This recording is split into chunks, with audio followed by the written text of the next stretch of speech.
Bismillah.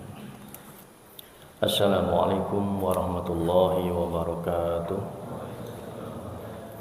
Bismillah, alhamdulillah, wassalatu wassalamu ala rasulillah Sayyidina wa maulana Muhammad ibn Abdullah. Asyhadu an la ilaha illallah wahdahu la syarika lah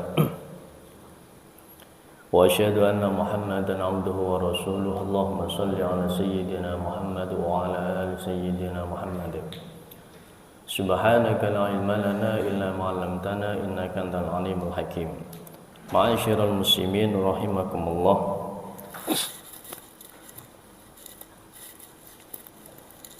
Tidak ada kenikmatan di dalam dunia ini yang melebihi nikmatnya di akhirat nanti, yaitu surganya Allah Subhanahu wa ta'ala. Dan tidak ada penderitaan di dunia ini seberat apapun itu penderitaan yang diderita oleh seseorang, meskipun dia sakit di atas ranjang, tidak bisa ngapa-ngapain,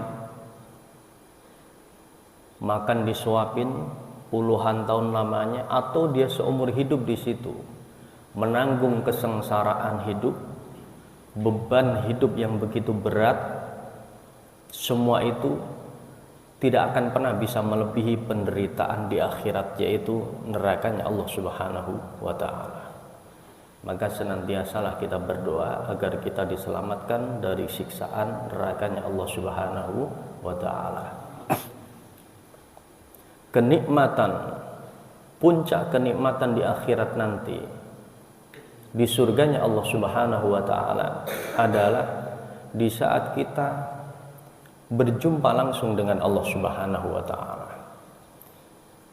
Di saat kita hidup di dunia merindukan Allah yang kita sembah, Allah yang kita yakini sebagai Tuhan kita, nanti kerinduan itu akan bisa terobati setelah kita bisa masuk surganya Allah Subhanahu wa ta'ala. Dan nanti kita akan bertemu langsung dengan Allah Subhanahu wa ta'ala. Syaratnya harus masuk surga dulu.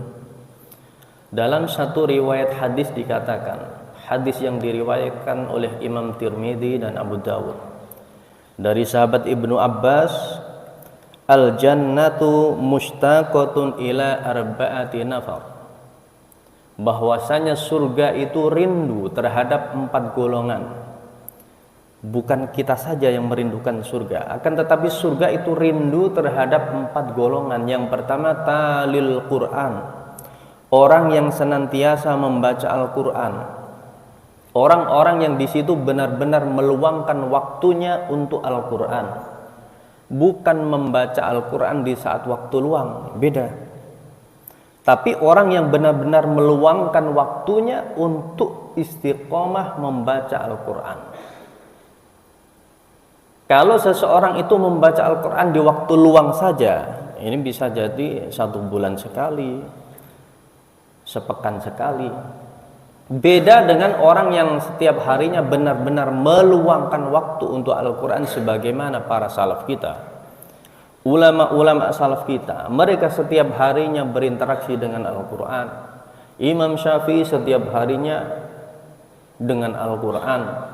Rabi'ah al-Adawiyah setiap harinya bersama dengan Al-Quran.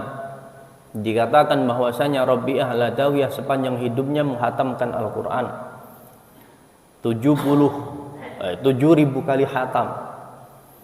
Habib Ahmad al-Yamani menghatamkan Al-Quran saat masih hidupnya 8.000 hatam Al-Quran, dengan tujuan bisa masuk dalam golongan hadis ini.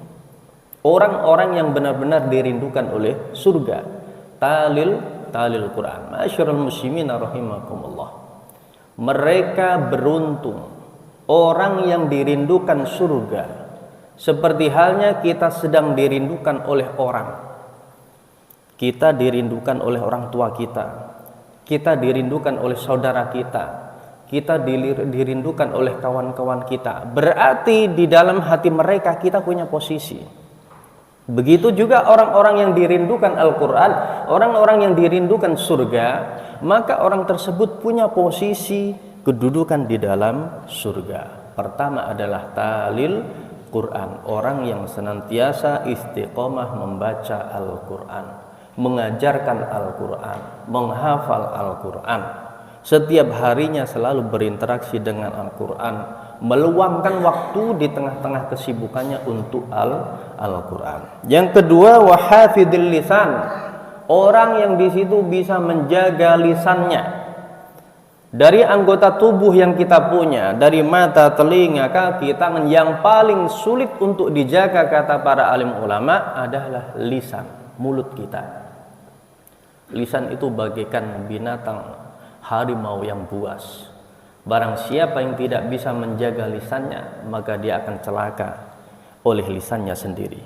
Orang yang dirindukan surga, dia adalah orang yang pintar, orang yang cerdas, orang yang benar-benar menjaga lisannya.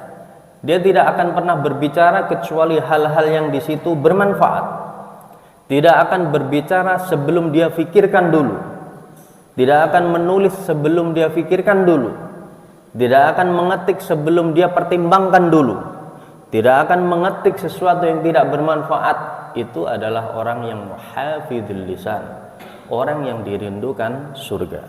Yang ketiga, wa mut'imil ji'an, orang yang dirindukan surga adalah orang yang memberi makan orang lapar, memberi makan di masjid, memberi makan setiap Jumat, memberi makan orang yang sedang menempuh perjalanan jauh, mentraktir temannya, macam-macam caranya. Orang yang suka memberi makan minum orang lain, dia adalah orang yang dirindukan surganya Allah. Ma'asyiral muslimin rahimakumullah. Meskipun sedikit ibadahnya, meskipun dia hanya menjalankan yang wajib-wajib saja, habis sholat jamaah yang wajib, zikir sebentar pulang, akan tetapi dia punya amal ibadah yang sangat luar biasa, suka memberi makan orang lain, suka memberi minum orang lain. Meskipun sholat sunnahnya sedikit, ibadah sunnahnya sedikit, akan tetapi kalau seseorang itu suka mengenyangkan perut orang lain, dia termasuk golongan yang dirindukan surga, maka sangat-sangat beruntung. Wasaimin fi syahri Ramadan, dan yang keempat adalah dia orang yang senantiasa puasa di bulan Ramadan. Ma'asyiral muslimin rahimakumullah. 4 golongan ini adalah mereka kelompok yang sangat-sangat dirindukan surga.